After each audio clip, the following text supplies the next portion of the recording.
les gens, qui c'est qui rentre, qui c'est qui sort. Attendez, les habitants ont le droit de faire le va-et-vient pour débarrasser leurs affaires, pour arranger leurs affaires.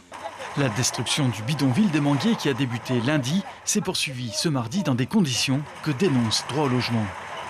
2 fois j'ai été reçu à la préfecture et finalement rien n'a été respecté de ce que le préfet m'a dit. Alors aujourd'hui j'arrive sur le terrain encore, il n'y a pas les gens pour recevoir les habitants pour faire une enquête sociale pour voir qui manque de logement. Hier il y avait, sous 100 personnes reçues, il y a eu 30 qui sont logés. Alors il y a 60 qui sont dans la rue, il y a ceux qui ont dormi ici.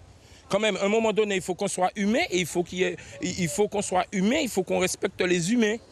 123 habitations de fortune réparties sur une quinzaine d'hectares doivent être détruites suite à une décision de justice. 55 l'ont été dès lundi. Sur place, plusieurs habitants nous font part de leur détresse, livrés à eux-mêmes. Ce n'est pas moi tout seul qui dormi la route, il y a des Haïtiens aussi, qui ont des cartes de séjour qui sont dormis la route. Les gens qui sont dans la rue, qui côté ils aller? 700 habitants. Ouais, 700 habitants qui ici. Ouais, tout le monde qui l'école ici. Bon, nous venons, nous casser, on gagne ici, on gagne tout partout, vous comprenez? Mais comment on va faire après? Ce soir, je suis dans la rue. Parce qu'en fait, l'État n'a rien fait pour les occupants de cette zone. Donc, tous les occupants, ainsi que les enfants, sont dans la rue. Maria habite ici depuis 51 ans.